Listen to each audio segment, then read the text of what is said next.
Olá, vamos direto ao ponto hoje para conversar sobre algo que, olha, já deve ter feito muita gente coçar a cabeça lendo a Bíblia, né?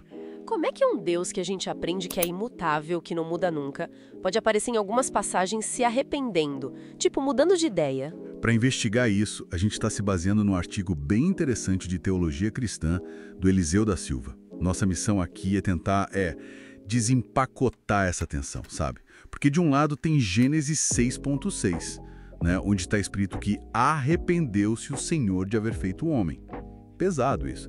Ou então, sei lá, Jeremias 18, que fala que Deus podia se arrepender do mal que ia fazer se o povo mudasse. Exato.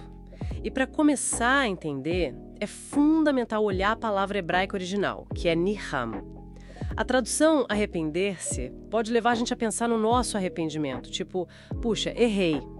Mas niham é mais complexo, carrega nuances, sabe? De um pesar profundo, uma compaixão, ou até uma mudança na forma como Deus age em resposta ao que as pessoas fazem. Mas isso é crucial, não é Deus admitindo um erro, como a gente faz. É mais sobre expressar dor ou redirecionar a ação divina por causa das nossas escolhas, sem mudar quem Ele é, na essência. E isso conecta direto com o conceito-chave, a linguagem antropomórfica. Antropô? O quê? Antropomórfica é a ideia de que a Bíblia usa termos e emoções que são nossos, humanos, para falar sobre Deus.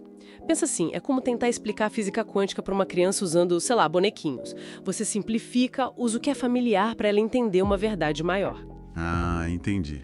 Deus usando nossa linguagem, nossas emoções como ferramenta para a gente captar alguma coisa dele. Isso. Ele se acomoda à nossa limitação para se comunicar. Legal. Mas aí vem um outro lado, né? Que parece bater de frente com isso. Malaquias 3.6. Lá diz com todas as letras: porque eu, o Senhor, não mudo. E essa ideia da imutabilidade é central na teologia. Certo? Absolutamente central. A imutabilidade é um pilar. Teólogos importantíssimos, como Agostinho, Tomás de Aquino, viam isso como parte essencial da perfeição de Deus. Para eles, um ser perfeito não tem como mudar, né? Se mudasse para melhor, não era perfeito antes. Se para pior, deixaria de ser perfeito. Não faz sentido. Essa constância toda é que garante que Deus é confiável, que as promessas valem, que o caráter dele é firme.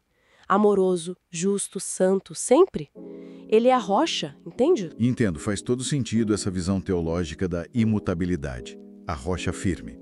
Mas e na prática? Como conciliar isso com textos que parecem dizer o contrário? Estou pensando especificamente em 1 Samuel 15. É muito direto ali.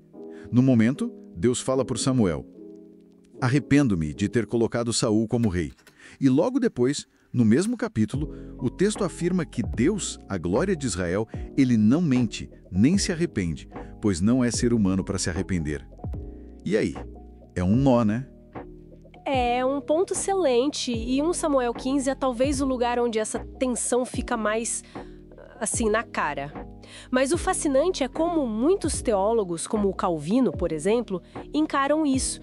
Eles veem essa segunda parte, o versículo 29, que diz que Deus não se arrepende, Sim. como a chave para entender a primeira parte. O versículo 29 estaria reafirmando a verdade fundamental. Deus é imutável, ele não mente. Então, aquele arrependimento lá do começo do capítulo seria, na verdade, linguagem antropomática, uma forma de Deus expressar o quê? O profundo pesar, a tristeza e a consequência séria da desobediência do Saul. Ah, então é uma mudança na relação com Saul, na ação divina para com ele, mas não uma mudança em Deus mesmo, na sua natureza. Exatamente. É uma mudança na dinâmica relacional, não na essência divina. E tem outra linha de pensamento interessante de autores como C.S. Lewis. Ele dizia algo como: Deus interage com a gente não porque ele precisa mudar, mas por escolha. Por graça, por amor. Ele responde às nossas ações, às nossas orações, mas isso não mexe na natureza imutável dele. É como Orígenes já dizia lá atrás, a mudança está na relação da criatura com Deus, não em Deus. Certo, certo. A chave então parece ser essa distinção, essência imutável versus ações relacionais no tempo. Ok, mas vamos lá. O que isso significa para a vida? qual a relevância prática disso tudo?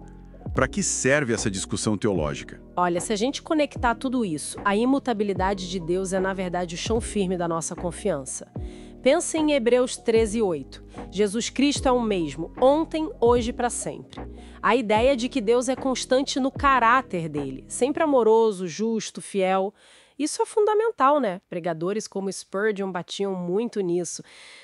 Saber que Deus não muda na sua essência nos dá segurança. Mesmo que ele responda dinamicamente a nós ouvindo oração, reagindo ao pecado, ao nosso arrependimento, o coração dele, os valores, a fidelidade, isso não oscila.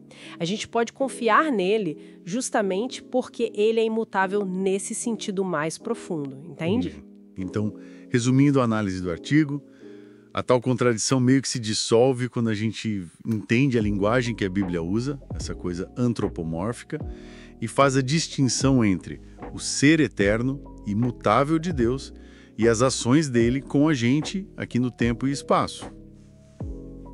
Isso, em resumo, é por aí. Mas não é sempre bom lembrar, né? Mesmo com toda a teologia, com todas as ferramentas de interpretação, a natureza de Deus sempre vai ter uma dimensão de mistério para nós. Isaías já dizia isso, né? Os pensamentos e caminhos de Deus são muito mais altos que os nossos. Verdade. Isaías 55. Exato. E isso levanta uma questão importante, eu acho. Talvez nossa compreensão sempre será limitada. E talvez parte da fé seja justamente confiar nessa constância, nessa bondade de Deus, mesmo quando a gente não entende tudo. A confiança pode sim caminhar junto com o mistério.